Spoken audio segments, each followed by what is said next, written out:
Welcome to the Blueprint Podcast, where we throw out the old blueprint so you can become who you were always meant to be. I'm your host, Jason Smith, and if you haven't already, make sure you click the subscribe button and share this podcast with your friends on social media and tag me in it at JBirdFit. Today, I have a very special guest for you, Mark Groves. He's a human connection specialist, speaker, author, coach, podcast host, and founder of Create the Love. Born with an innate curiosity and hunger for truth, Mark's journey of self-discovery and personal liberation has led him to spend the last decade coaching and inspiring millions of people around the world to create the life and love they desire. Through his candid but compassionate and no BS guidance, Mark has helped empower countless individuals, teams, and companies to step into their most authentic, effective, loving selves, transform the way they relate to themselves and others, and create profound changes in their lives and relationships. Mark Groves, welcome to the Blueprint Podcast. So excited to be here. Take two. No, Yeah. this is awesome. I got to give a shout out to Sabrina Zohar, who connected us, which awesome podcast. If you guys haven't checked it out yet, be sure to check out the Sabrina Zohar show, formerly Do the Work podcast, and go show her some love. Sabrina is incredible. She's so She fun. is. She's such a great teacher, and yeah, I just really love her. What's really great about it is we entered into all of this around the same time. And somehow or another, social media being what it is, it connected us. We collaborated on a few things, and we still continue to text back and forth and stuff like that with all the challenges as with social media, which we can get into that right now. Just first question, what made you want to get off the hamster wheel of the meta platforms? Oh man, I think it was about 3 years ago. Yeah, it was 21. Maybe yeah, it was 2021. I remember being in a meeting about needing to create more content, and someone needed something else from me, and I just felt like I was at the end of it. I just had no more psychological capacity. And I remember breaking down in the meeting. And I remember thinking, I'm actually afraid of what happens to my mind if I don't stop doing what I'm doing. And I Googled psychotic break or nervous breakdown, and I was grateful that it was neither of those. Well, But it that's was good. definitely right on the edge, and it was terrifying. And that week, I actually let go of 2 marketing people for the first time in 8 years. I took a month off. I had been posting every day up to 3 times a day straight for 8 years. And it was only in the last year and a bit that I'd even repurposed content at that time. And so I came back to social media, and I came back with the goal to get off, but my marketing person was like, "Get off social media. That doesn't make sense. Let's just keep doing what we're doing." And intuitively, I should have listened at that time because I was like, "No, I should have doubled down on what my goal was." And I kept I kept doing it. It was working, but it stopped working. Like, I stopped getting organic reach. I was growing at 50 to 100,000 followers a month. I was crushing it. My business was flying. And this was all during people spending more time online. There was all the, like, confounding, Right. perfectly timed factors, but then also COVID was going on, and I used to be in pharma for 14 years and also taught people the science of influence. I launched drugs, I took them off the market, I did lots of things. And when I left that over 10 years ago, I never thought that that experience would come back into my life, like the Right. experience I'd had. And so I wasn't outspoken. I was just still curious. I was like, this doesn't make sense that they're promoting this product in this way because I'm reading the studies and there's no study to support that declaration, like it stops transmission. And I would ask those questions out loud, and oh my god, I got shadow banned, I was getting slammed. I went from growing so fast to not growing. And then that led me down this, wow, there's so much narrative shaping on here. There's so much propaganda. There's so much.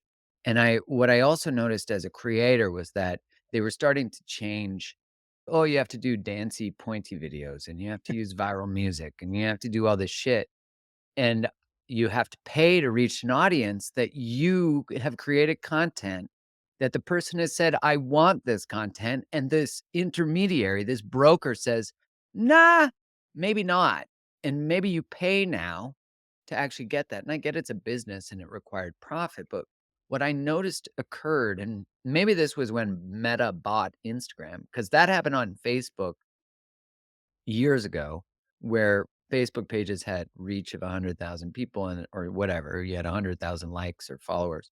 And then one day they went from 30, 40% engagement to 2%. And so people's businesses completely collapsed. And so people have seen this occur on Instagram because the people who created Instagram were like, let's create a photo sharing app and maybe it'll become worth a lot of money, but this is the nature of it. The intention was pure. And then when shareholders buy something, the only intention is profit. And so algorithms are shaped to extract as much attention as possible because attention is money. Attention is currency. And what I started to feel in my body was that I was being told you either do this for the algorithm or you don't. And so you become a conduit for extraction. And your creativity and your self expression starts to be shaped by the needs of the platform, not the needs of your expression and the needs of your audience. And Instagram made a very big pivot in 2022-ish 3. They copied TikTok's model, which was content forward. So if I said that I wanted to follow you, I would get your content. But what TikTok did was said, yeah, you could follow them, but we notice what content you're more engaged with. So we're going to feed you more cat videos, even though you say you want to learn more about love. And so Instagram copied that model, and so you saw that people were starting to get a lot of content, not from their followers, but suggested videos. And and if you watch videos, you can just forever scroll. You never hit an end. Right. So all that to say, I just felt, oh my God, these dynamics that I'm in with Instagram and Facebook, I feel powerless in this relationship. And so I started journaling on it. Why do I feel powerless? And I was like, "Oh, because if I say the wrong thing, they can take everything. If I don't do what they ask me to, I lose everything. If I don't dance to the algorithm, it's like the algorithm is a mystery. You never know how it works. And the moment you think it changes, it's much like being in an abusive relationship dynamic. Yes. They give you a bit of virality, so you get the love bombing and you get the affirmation, and then they take it away. So you're still like, what do I need to do? I need to make more, and nothing is ever enough. And I was recently speaking to Stephen Porges, who's the founder of polyvagal theory about the nervous system. And he was saying, yeah, it's really fascinating because if you look at it, you're constantly like, if you and I are in a conversation or we're in a group of people and the conversation ends and we go our separate ways, we're no longer at social risk because we're not engaged in a group. We're not engaged in a dialogue. So, me as Mark Groves, there's no social, I'm not available for criticism when I'm not amongst a group. And so, like, for a human, that's a very big, important thing is that we're always like monitoring, am I safe in my environment? Am I safe in this group? Am I safe to self-express? And what happens is that now you have this entity, this version of you that lives in a social media profile that is available 24 hours a day, 7 days a week. That like Mark Groves, the idea of me or my self-expression or my language or my The opinion, caricature. Yeah. the thoughts, feelings, opinions that have been documented, that are living 24 hours a day available, can always be criticized, not just by people I know, but by people I don't know. And the other thing that's really fascinating from a nervous system relational perspective is that if I'm feeling taken advantage of by you, I can say to you, hey, you know what? I'm not feeling great about this dynamic. And here's the things that are impacting me. And here's what I need to change in our relationship. But 24 hours a day, not only are you being evaluated by random strangers, you're also being evaluated by a non human entity, an algorithm. And you don't even know how you're being evaluated. And it's not relational. These platforms do not have customer service. So if in our relationship I say I'm not feeling good, we can change things. But in this model, there is no feedback mechanism. And that actually is huge. So that's why I was like, I know that was a very long answer, No, I but love it. that's the context to why I was like, I can't I can't in this way participate in this relationship Is there a way to do it? I don't know. I'm living that question because I'm away from it now and I feel fucking awesome. So I'm like, is there a way? Because I've had people run my social media, but I'm like, is that hiring someone to date an abusive person for you? So I'm really like, maybe it's about doing paid ads and that kind of thing. Cause then at least there's a, it's on your terms for the most part, as Yeah. where content just seems so ubiquitous now too. There's a million people saying a million things. Yeah, I haven't been doing it as long as you have, and I think it's interesting because I've been doing it for 2 years now, and prior to that, I had taken a break off my personal social media, deleted everything, got away from it, felt fantastic, and then had this calling to start sharing my story and how I got to where I am today, and just the circumstances surrounding all of that. It was relatable and people liked it. There was steady growth, but it wasn't quick. Then about a year into it, all of a sudden things start blowing up and expanding, and Facebook grew to 130 some thousand. And that was great for a while.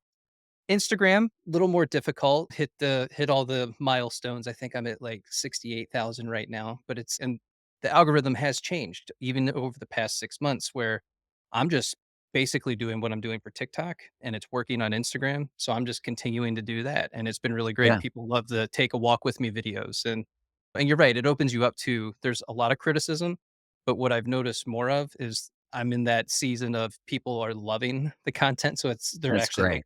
yeah, they're filling you up saying, "This really resonates with me. This is amazing. This is so awesome." But you're right in that it's like an abusive relationship because with Facebook, all of a sudden, not 6 months, but probably 3 months ago, everything stopped. And then I couldn't Mm, figure it out. And I'm getting all these bot comments and all this other stuff and go see cyber so and so to help you hack into your ex's yeah, phone and all that stuff. yeah, And you're sitting there and I like, get it too. what is this? And so I do a really good job. I spend a lot more time than I should deleting out those comments because one, I don't want people getting scammed. And two, I don't like the energy of it sitting there on my social media as people are coming to Mm, watch a video where I'm giving something that's hopefully beneficial and helpful to someone. And they're trying to connect with that. And then they go into the comment section and they're hit with something negative and scammy. And then that's a representation of what I'm putting out there, unfortunately. So then everything stops. So I had a reach of 1.7 million at one point on Facebook, and that was steady for months. And then it just completely dropped off. I think my reach now is like 68,000. wow, wow. Yeah, see, you that's know? a massive drop. Think about Yeah. which I've experienced that too. I used to get 30, 40,000 views for my stories on Instagram, and now it's if I was to post today, it would be anywhere from 2,000 to maybe 20,000, maybe, but I'd say on average 5,000, which that's a huge difference. Yeah. Massive difference when you put something out into the world and it's seen by and I think the mind fuckery of it is that you have people who desire to see it. My content didn't change. My content was the same, where I would get 3, 4, 500,000 impressions on a post, 40, 50, 60,000 likes. And then I would put out similar quality content.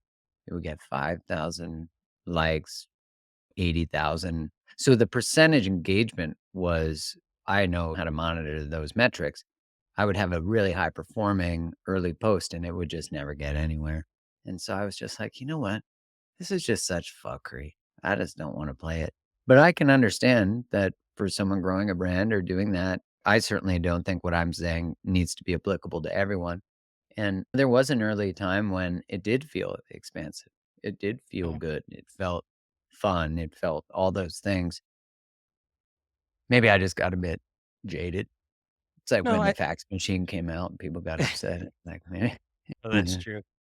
No, I think there's a season for everything. And I will say, when I saw your video saying that you were pulling away from Meta, I was like, because I was very much like still in that process of I'm trying to grow, I'm trying to expand. And if this yeah, who's been doing this forever is coming off the platform, what exactly is that saying? I'm growing.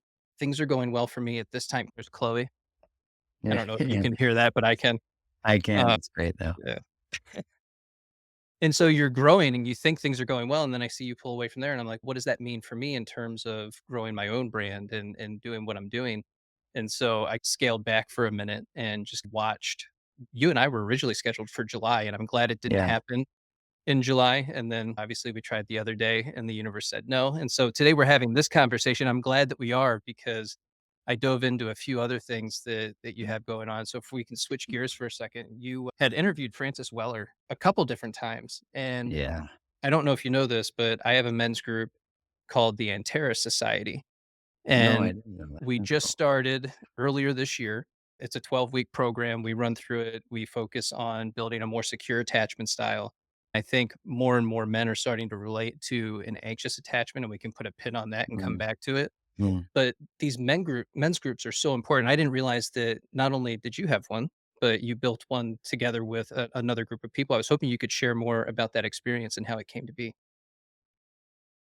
When my now wife and I, when we broke up, when we were dating, after we broke up, it was an amicable, respectable departure.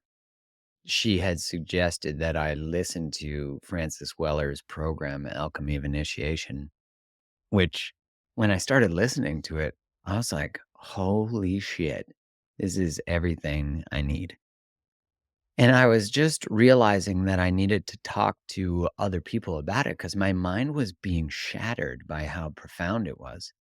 And so I asked a couple buddies if they wanted to do it with me, and it was during COVID. And they joined. They were like, "Yeah, that sounds great." So we had, I think, a group of 6 or maybe 8 guys. And I didn't know it was going to be the birth of a men's group, but it was. We every week would meet and discuss the section that we were listening to. And that's how it started.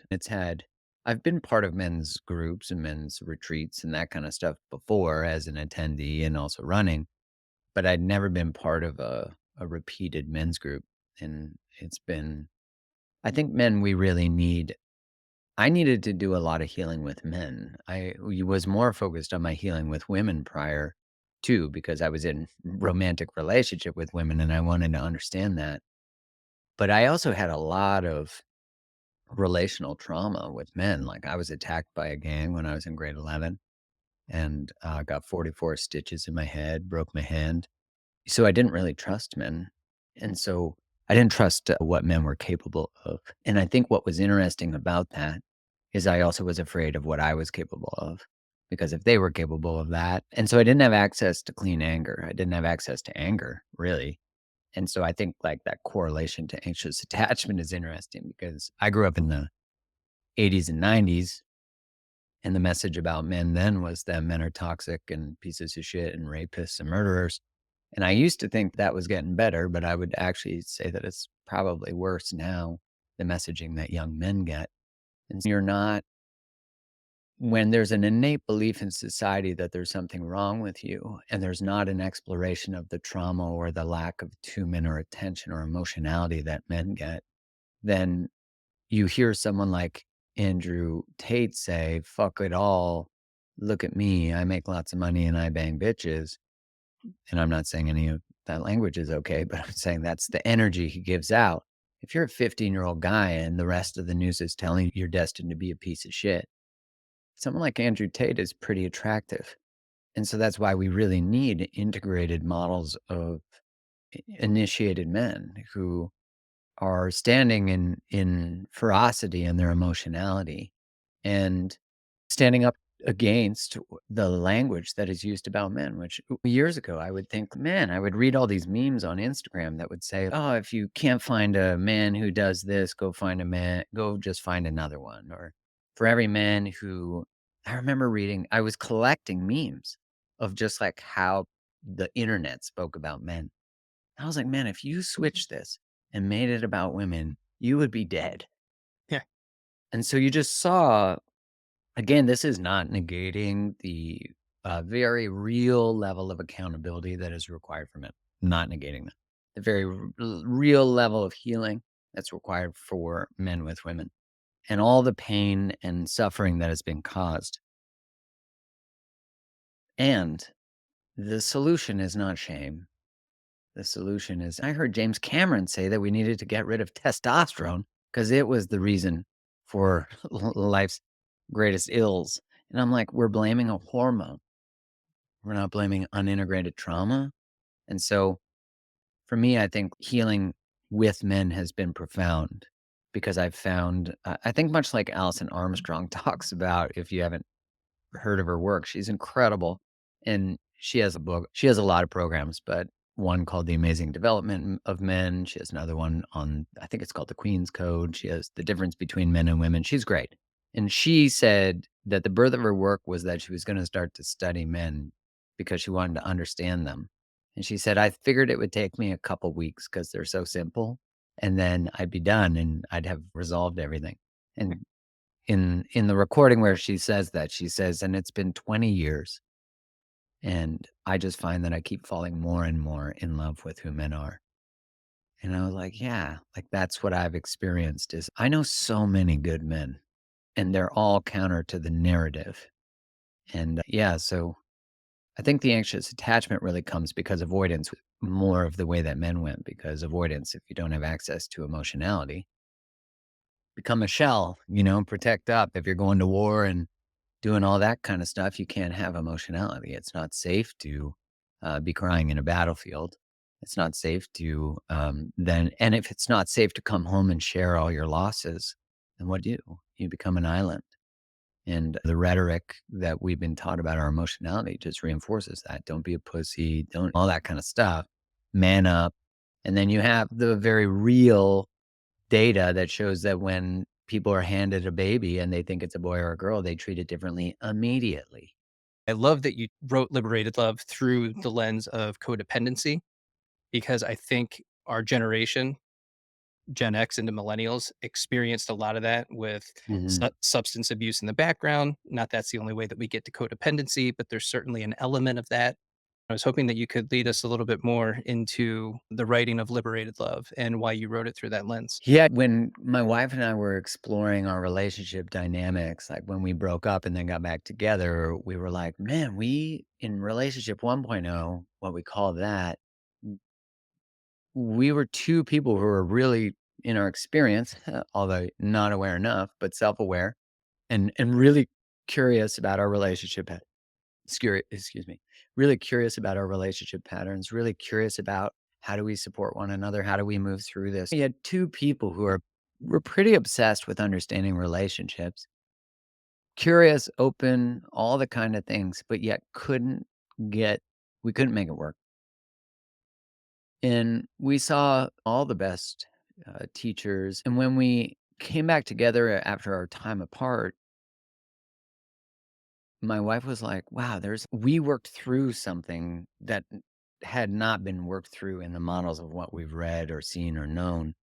And imagine if we could put together what is the sort of relational knowledge that you need to have? The basic, like, logistical skill set stuff, like attachment, understanding the nervous system, understanding your relationship blueprints, so like what shapes you relationally, how humans operate just psychologically in relationship, that we all need safety, we all need security, and we're always looking for that. And we also really need to be self-expressed. We need to share who we truly are. And if who we truly are threatens our safety and security in relationship, we will get rid of who we truly are.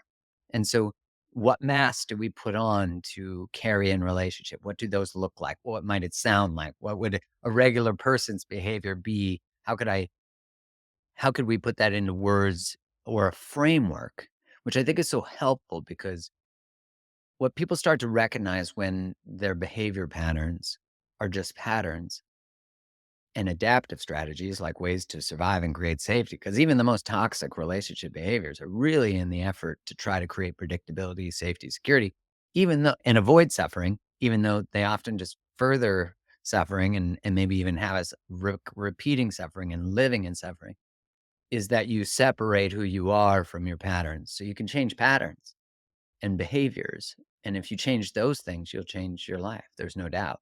And so the writing of the book was really from this lens that really all of us are abandoning who we truly are to be in relationship till we're not.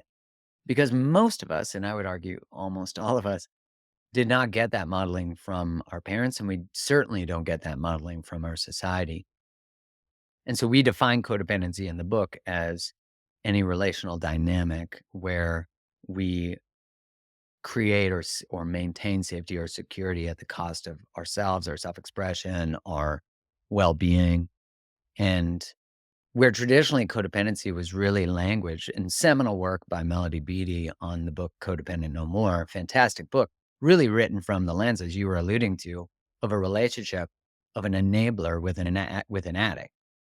And we just saw that these behaviors went so much further than just a relationship dynamic with an addict. People are self-abandoning all the time, and you have usually this one person who's, like, trying to fix things, doing all this stuff, and this other person who's, "Ah, I'm broken, I need to be fixed, I'm the" and we know that traditionally with the addict, that's, "I've got the addiction, I love heroin," or whatever it is, and the other person is going, "Please stop loving heroin, just love me enough, love us enough." And we just saw that dynamic actually goes way beyond that. And how do we use our relationships and the material and the friction and the frustrations? How do we use that as actually a way to cultivate more liberation, more self-expression, more mutual positive regard? And one thing that I noticed in my work early on, years and years ago, is there was not like what I was desperately seeking when I reached a relationship rock bottom that led me to start to study relationships was I felt no one was telling the truth about relationships. No one was saying they're actually really hard. And a lot of people end up divorced. I grew up Catholic and they just say, get married and you'll stay together forever and you'll be totally in love. And I was like, I remember when my engagement ended when I was 27. I was like, man, there's a lot of people divorced around me. And then there's also a lot of people who are together who don't like each other. That didn't make sense to me. So, when I started studying relationship, I didn't know that it would bring me to a place, but it did very shortly where I was like, "Why is no one saying any of this? Like, why is no one just being like, 'That's bullshit?'" And so I started to say, "That's bullshit," and I started to just call it out. And so I one of the main parts of our book and parts of what we mean by liberated love is that there is a fierce dedication to the truth above everything. And for me, that's so correlated to integrity. I think that's correlated to integrity for everybody. But I think from a societal perspective, that is a micro behavior within interpersonal relationships. But that's actually what makes thriving cultures, communities, families, and ideally democracies. But that's a whole other podcast episode, probably. No, it is. Yeah. It's interesting because I think so many of us, we are stuck in the matrix and we get stuck in the patterns, not only of who we are as individuals, but also the work pattern, the way that we love other people. And so it gets really hard for anyone to be able to wake up and have access to that information of just how much Yeah. agency they actually have over their lives and their experience and creating and co-creating with other people, that I'm so stuck in living somebody else's life that I can't even think about living my own life. Like, why would I do that? I'm still living for my parents and to give them everything that they were never able to do in their own lives so that they can be happy with who I am. And then if they're happy with who I am, that tells me everything that I need to know about me as an individual. And then around 30 or 40, you wake up and you're just like, who am I? Where am I Right. going? What am I doing? Why am I doing this? I don't even like this. And then you find Right. yourself, and it's not until, so you and I are very lucky that we were able to separate from a career path and then go down this path of knowledge, right? This knowing of gaining access to all of this information and just like taking it in, for me, quite obsessively, where I only listen Same. to podcasts 24/7 on YouTube all the time, not really watching any TV, if at all, because I'm taking down all of these audibles and trying to gain Downloading. access to all this. Yeah. Yeah, just like obsessively. I don't tell people to do that. Please don't do that. It's not healthy. It's not good for you. You will burn yourself out, but it's It's the like way the that Matrix, though. It's yeah, you're so uploads, hungry. jujitsu. That's exactly what it's like. And then you get to this place where it's now I have to share this and I have to get this out there because if I can get one person to make some sort of improvement in their life to where they become just even slightly self-aware. They get curious enough because I created something to ask me a question, and then I can direct them toward a book or a video, or they sign up for a one-on-one or whatever that looks like for them, or they finally make that phone call to see a therapist. That's what it's all about. So people Right. get really hung up on change. I have to change people. I have to fix them. I have to get them to do something different. anxious attacher vibes, right? I need to get you to be Yeah. different for me to like you, all that other stuff. And it's, but you don't realize that, and I'll say this under for the anxious attacher, you actually have a massive superpower in that you're already in contact with your empathy. And so, Mhm. with having access to that, it's like it's really not that far of a trip for you to get to a place of having a more secure attachment to showing others what is possible for them just by you being more of you in that process and setting those boundaries and allowing yourself to be yourself and saying no and understanding your no and your KNOW, your knowledge, your Yeah. intuition, tapping into all of that and allowing other people to see that. So for all the anxious attachers out there, if you can hop on board that train, there's so many wonderful things and opportunities that are going to come available to you. You just can't see it right now because you're not there yet. Yeah, amen to that, all of that, which there is literally not another skill set that will completely transform your life than understanding how to be good at relationship.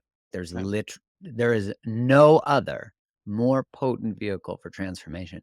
And here's the thing.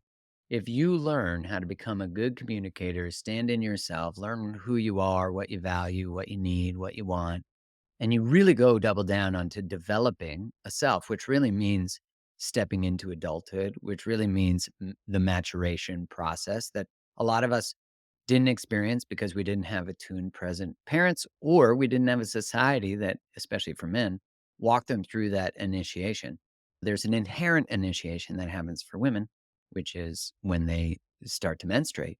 And that's that transition into being able to be a mother, which doesn't mean they maybe have from a maturity perspective can do that yet, but there's at least a delineation. For us, there's not a delineation.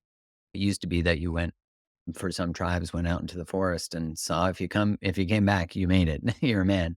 But there's a tribe I know Francis Weller talks about it, where they paint the children black and they're to be ignored throughout the village. They're not to be spoken to or acknowledged.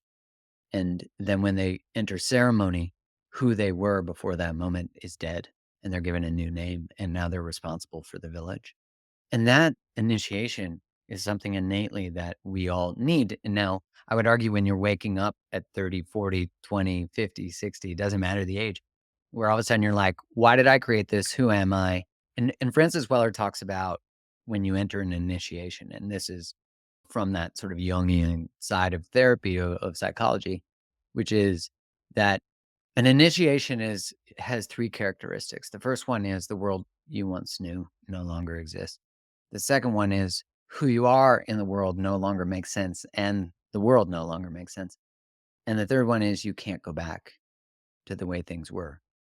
Now, a lot of us end up suspended in that. We end up in that space where we don't actually walk fully through. We don't trust the new world and we aren't ready to fully let go of the old one.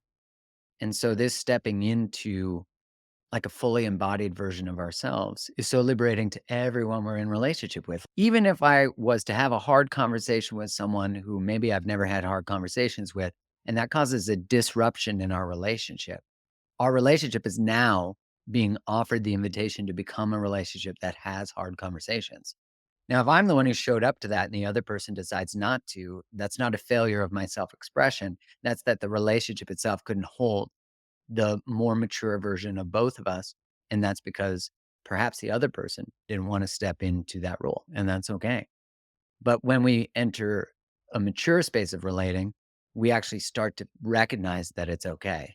It's okay that they couldn't come along. It's okay that they couldn't hold my totality. It's not a failure of me or the relationship. It just is. And if you learn how to relate that way, your whole life changes because if you learn how to honor yourself and your boundaries and your needs and what a nourishing connection feels like, you're not going to eat processed shit ever anymore because processed relationships are the wearing masks. Processed food just feels different in your body. And you start to notice your addictions because your addictions, things like all of a sudden you're like, man, I don't know if I should drink anymore. Or man, I think I should quit sugar. Like you start to realize that you don't have any more dissonance to numb. You don't have, because what ultimately feeds addiction, there's that statement from Gabor Mates here where he says the wrong question is why the addiction, the right question is why the pain. And I would argue that the pain that feeds addiction is the pain of self abandonment and misalignment with our actual values. When you are violating your own morality, which you might not even know what that is, but if you have an addiction, you're likely doing that. And if you're experiencing anxiety or depression, you're likely violating a boundary, a value of yourself, and a value that you hold innately. And so if your choices and behaviors are in violation of that, you're going to be anxious. You're going to be depressed because you don't have access to choice. You don't perceivably have access to choice. Of course, you do. You just don't think you do. And that's a result of likely trauma, likely lots of stuff. And again, all that stuff can be good reasons why.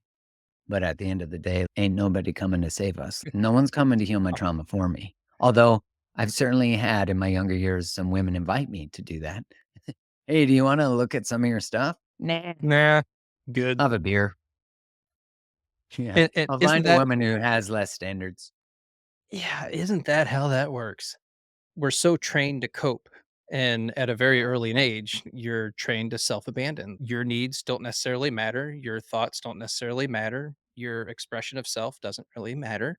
We come into the world with so much joy and happiness, peace, and love. And then we're very quickly conditioned to the external world. And you find yourself at 5, 6, 7 years old with your joy completely sucked out of you, and you don't tap into that again until much later in life. And that's a conversation I've had with Dr. Mary Catherine McDonald. She wrote the book Unbroken, The Trauma Response is Never Wrong. Mm, And she discusses tiny little joys. And it was one of those things I had to reconnect with that. I didn't have it. When you don't see people that can experience joy in the mundane, and then you sit there and you're in this place of just chronically anxious for yeah. appears to be no reason. You sit there and you're like, "What is going on? Why does this exist? Where is this coming from?" And there's this shame and guilt, and then you just go, "Ah, that's carried shame. That's not actually mine. That Mm, actually belonged to somebody else." And then on top of that, I grew into a human being that was carrying something else that didn't belong to me, but I thought that it did, so I continued to down that same path and right. compounded on top of that over long periods of time, and you completely destroy yourself when you finally do wake up and hit that dark night of a soul where you're just completely shredded from the inside out, and you're like, you've got a couple choices. One of those choices was to leave the planet permanently. For me, it was, Mm, "Okay, I'm not gonna do that."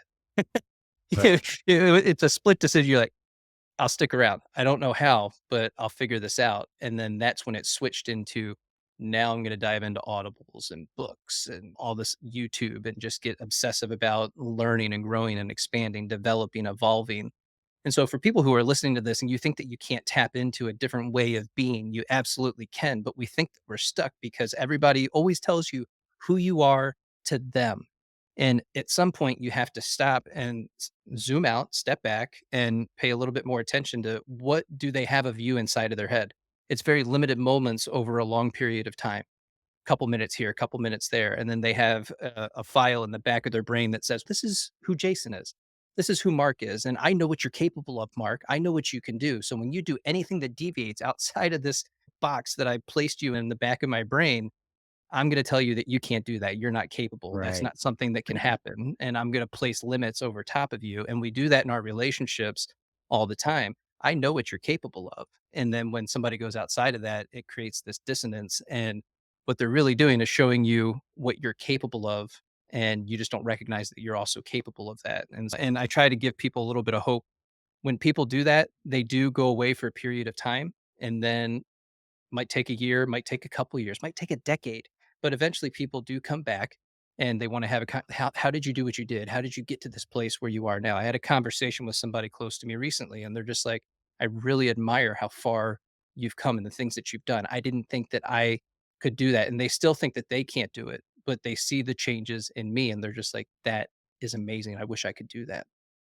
It's so profound, like, you don't realize how much of a healing force it is to heal oneself. Like, I Starts with always you. think about that. Yeah, I always think, like, the greatest act of revolution is to find your own voice, because when you do that and you use it, you inspire other people to use theirs. Like, ultimately, like, all acts of revolution happen because one person stands up, and then that gives confidence to a second and then a third.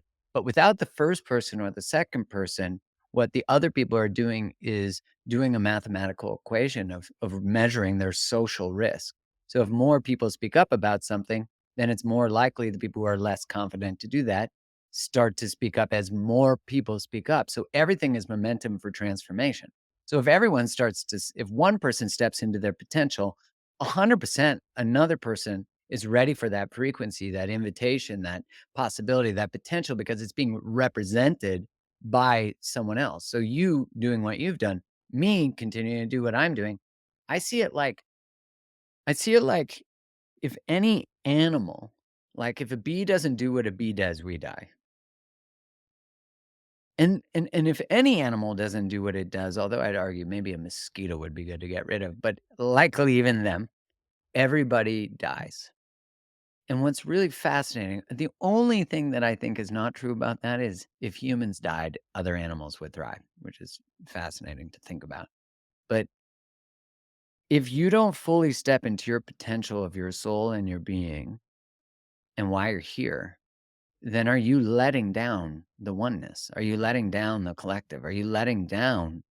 And I actually think of it at that level of integrity, because when you put it at that level, you find a different force of change. One of the most powerful things I was ever told before I started was I was afraid. And I remember telling this person that, and he said to me, "How arrogant of you to believe that your gifts are for you. They're not for you. They're for the people who need it. And for every day that you don't start, you don't support them."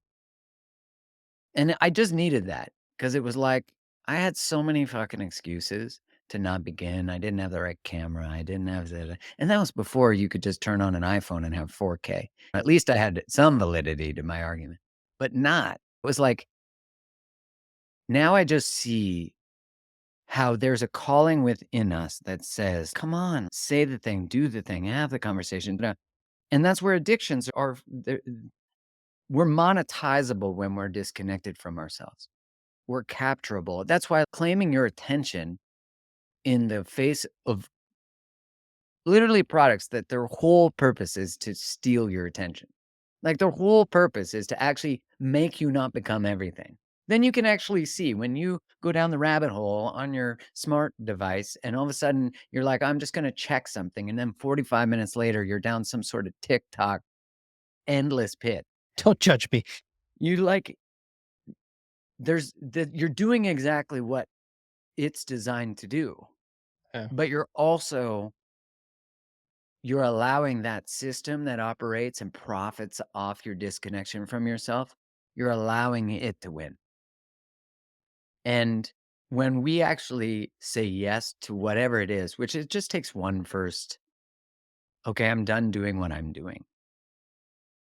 I accept that my mission, at least as I know it now, is because confusion is just fear. Confusion is freeze. And so we present as I don't know, but really we just maybe are actually needing to learn how to become the authority over our own lives and our own direction and who we are. And I'd say in a society and a culture that wants you to assimilate, the act of individuating is also, that's the revolution right there. Like finding your voice, expressing yourself, which doesn't mean an absence of empathy and collectivism. It's just like everything that is toxic in its extremes. Collectivism is incredibly toxic in its extremes. And individualism is incredibly toxic in its extremes. And like our book talks about, is like, how do you be you and be in a relationship that honors the fullest self expression of the other person, not one at the cost of the other, that together we rise, you know? And that's why I talk so much about co-creation and using the language of a shared mission and vision. Mm, If you can get to that place, if you both can create, become fully self-actualized as the individual that you are, but also in the context of the relationship, then you can truly create anything that you desire. I loved what you said earlier with done doing what I'm doing. That's surrender. and you're surrendering to the past of who you've known yourself to have been and all these different experiences. And you're saying that I can no longer take this path. I'm done and I'm ready to walk a different path. And that is such a freeing and scary moment at the same time. I still go through it because I've created something here. I have something. It hasn't fully actualized into what it could potentially be. With this episode, I'll hit 100,000 downloads finally, and That's amazing. it's taken me about a year and a half to be able to do that. Where this will be the 85th episode, and it's cool. But 2 years ago, I was a police officer Isn't that wild? working crime scene, SWAT team, served on a special unit for a little bit. And that was my job. That was my role. That was my mission. That was my vision. That's who I was to my core. That was the job that I was doing. That's how I saw myself in the world. Doing all of this wasn't on my bingo card, but as I started to self-educate, and then I got my bachelor's degree late in life, I got a master's degree in threat response management late in life, and all of these things started to come together, and you come into this knowing and being on the job and seeing the things that I saw and having the experiences that I did, you begin to recognize and identify, I've experienced that. I've gone through that. And if that's trauma, then I have trauma. And if I have, and you're trying to make sense of these things in real time, and you begin to see yourself a little bit differently through that process. And then through crime scene, people leave the planet permanently, and the decisions behind that Mm, and the scenes that are set from that entire experience. Again, you got to compartmentalize that and pack it away in the back of your brain, and you got to do something with that information at some point down the road, which we talked about a little bit earlier. We just go right into coping mechanisms because that's a little bit right. easier than actually working through that stuff. But that's what's informed everything that I'm doing here and what I've been able to present to the world. But I'm in that place where I still stop myself because I'm afraid of allowing myself to fully become in this arena because I'm still hooked into that old world, but haven't fully left it behind. But it doesn't exist anymore. I can't go back there. I can't do that. So moving forward, this is who I am. And so it's tapping into that new identity and allowing myself to be that person. Mm, Surrender. surrender. That Yeah. moment where you stop the momentum against, right? Like you stop pushing against what's trying to move through you. That's a big moment. I can't, we often get to that moment not by choice. Surrender is a rock bottom. Surrender is, but once you hit that moment where you realize that you can put down all the things you've been carrying, as you alluded to earlier, too, that a lot of what we carry isn't even ours. Yeah. So all of a sudden we're like, holy shit, like you can't, you get buried under it. Yeah. And then what's ironic too is you then emerge and then you realize you're actually carrying more. You're still carrying more. And I think that's actually the journey that really partnership allows, but friendship allows, men's groups allow, women's groups allow, is that there's like a continued witnessing of you below, like where you still carry mass, where you, like truly good friends still they offer that window into self that we don't see ourselves. They can see the weight of something we're carrying that maybe we don't want to acknowledge. And so when they present it to us, we now can't pretend we don't see it. And then it's up to us to choose to put it down or not. And I think about that as this continued act of revelation, that it's both revealed and revelatory. And there's a yeah, I think it's just all such a sacred act. There's something so beautiful about it, but there's also something so painful. It reminds me of that quote. It's something like how hard it is to love what death can touch. And you think about it as like in all acts of liberation is death. And I think this is partially to do like our fear of actually letting go of things is because we don't acknowledge our own mortality. And if you can be with the big D death, you can be with the little d death, the deaths of self, the death of belief, the death of identity. Think about the transition you went from. Same for me. I was a pharmaceutical rep. I could say to someone, this is what I do. And all of a sudden, there was all the preconceived notions, which I liked having. I liked all the things that came with being a rep back then. And now I don't know that I would. But I remember crying after I left that job because I was just like, "Who am I? Oh, I'm me, but who am I?" You know? And also realizing how easy that identity can be formed when it's correlated to security again. I think, like, Uh-huh. in creating social media and having a social media platform that does well, then it's easy to be the guy who talks about love. There's nothing conflicting about that. There's not really anything challenging about that. It's still a safe it can be safe. And I also recognize, like, how anything that allow when you build a business in another business, that's a pretty bad decision, I now know.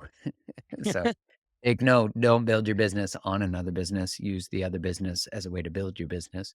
There's a saying about building and becoming, getting a significant social media following that you're building a mansion in someone else's backyard. And so, there's a when you do that, you're still not free. You're not free because now, even though it was sold as this idea that you would leave at 9 to 5, you're now, as I said earlier, you're in a 24/7. And this is why love and money are so correlated because they're both connected to security. So our patterns with money are often very similar to our patterns with love. It's interesting because I was a chef for, God, 15 years prior To being in a SWAT, to being a police officer. Yeah, 2008 that's hit, the natural and I would have said. Normally people are chef, then SWAT, yeah. It's then normal relationship progression, man. master. Yeah. Yes, What you get from each of those experiences, and everybody always said, "How can you go from hospitality into law enforcement?" that's And so true. it's just it's all understanding the human condition, human Right. behavior, human experiences. Food is what binds us, it brings us together in Mm. community. We learn to express ourselves through the artistry of culinary arts, and the law enforcement portion allowed me to grow up in a lot of different ways that I didn't receive when I was younger, and so I was very immature in my process, and through going through all of that, going back to school, getting my bachelor's degree, becoming a police officer, growing inside of that container, it was just amazing to then be here and take all of that knowledge and experience and then pour that into a different type of container where I get to your message, right? So I get to take all of this stuff now and hopefully it impacts people. It helps you. It helps guide you. It teaches you something. You gain a little bit of information with every take a walk with me that you go on that ends up helping you. Now, there are a couple Mm. things, if I don't ask you, people are gonna be really mad, and we already know the answer to this, but will my ex come back? That's such a that's such a classic question. It is, Um, but it leads us into the sacred pause and a closing ceremony. the first thing I'll say is the wrong question is, will my ex come back? Because that's still focused on their behavior. You want to get to a place where it doesn't matter. And I know that can feel like a giant leap because from that question to say get to a place where it doesn't matter is not the logic. That's not a linear path. It doesn't feel linear, but it is. In that when a relationship is over, which that question indicates that the relationship is over there next, you have to connect to the deep truth that it's over. Without that, like I had someone the other day say to me that they were in a sacred pause with their ex. And I was like, so you guys in your relationship dissolved it for a period of time and you're going to come back together at the end of that. No, I told him I wasn't going to tolerate his ambivalence anymore and that I was going to go no contact and go into my own container of self. And that when I emerge after this date, he can contact me. I'm like, well, that's not a sacred pause. That's a sacred pause for you, but that's a breakup followed by a desire to dive deep into yourself and have boundaries so that you could do that. I was like, but are you hopeful that he's going to contact you on the day that your boundary ends? And she said, yeah, exactly. And I said, you might right now, because you're even asking this question while you're in this period, your focus is still on him. Focus is on him at the end of this time, which is meant to be a focus on you. And it's important that the question comes forward so it can bring forward that the orientation is still about the other person. And this is an ambivalent person, a person who, when they were together, couldn't even fully choose them. And so the same thing is occurring. They're still living in the fantasy that they're finally going to change their mind. And I said, till you actually recognize one, that it's not a pause, it's ended. Has it ended? Yeah, it's ended. So your relationship's over. Yes, it's over. So right now, as far as we know, you're not getting back together. That's right. Would you get back together with him the way he was when you were together? No. Okay. So What you wanna do is you wanna live your life as if it's over, because it is. So you might ask yourself, "What am I not doing because I'm thinking they might come back?" Because that also robs the person of the experience of healing that is actually required, because when this person was saying, he might come back, and then I think, will I get back together with him? And then I also think about this other guy or idea, an archetype of a partner Yeah. that I would like. And I said, make them the same thing. Every time you think about him, think about the archetype and watch his face wash away in the archetype that you imagine. Because when you're focused on showing up right now to make sure you're a match for that guy, it won't be you ruminating about an ex. That's not a match. And I said, but if you want to be able to meet this person and get excited about that, if you meet him, you won't give a shit if he looks like your ex or not, because you'll be so excited about being so doubled down on your rituals, your habits, your values. And she still had about a month. She took a 3-month pause for herself, and she still had about a month left. And I said to her, you're asking from month 2 about the end of month 3. I said, but at the end of month 3, you already know what to do. So you're only seeing the end of this 12 weeks from the lens of you at 8 weeks.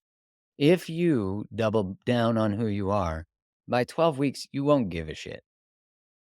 And that's the place we hope to get to. But that's what time bound containers do. When someone leaves a commitment or a boundary early, they violate their own agreements with themselves. So they can't even trust the person they leave the commitment for. So maybe I should give more context on what a pause is. So my wife and I, in our book, we talk about the context of a sacred pause. And when we broke up, we didn't actually intentionally go into a pause, but that's what we did. And you get to call it a pause if you get back together. But in real time, it's not a pause while you're And going through it. you had been together for 4 years prior Yeah. to that, right? Yeah, we've been together 4 years, and look, we tried everything. So the only alternative was to end the relationship and trust what was coming forward for my wife, and also trust, or for, at that time, my girlfriend, and trust what was coming forward for me, which was I had no interest in trying to get someone to choose a relationship fully anymore. It took me 40 something years, but I finally got to a place where I honestly, it was like, it was so done for me. I was like, I have no interest in keeping this. We tried for a long period of time to understand how to move through it. And we realized that moving through it meant ending it. But in the time we were apart, we both did really deep personal work. And so we called that a sacred pause. But I've worked with now in totality, thousands in interpersonal coaching relationships with groups and such, hundreds. And I, they have taken these pauses from dating, like for 3 months, where they don't date, they don't interact, they just focus on themselves. And what I notice, inevitably, what always happens is about a month. Let's say they make a 3-month agreement, which is the minimum. About a month before their agreement's over, always the, like, perfect test comes along. Like, the most dreamy reason to leave your commitment to yourself, which is when you know it's coming, at least you can laugh at the universe, because it's like, I remember when I took the sacred pause years and years ago before I met my wife, and I didn't know I was doing that, but I just didn't date, didn't interact.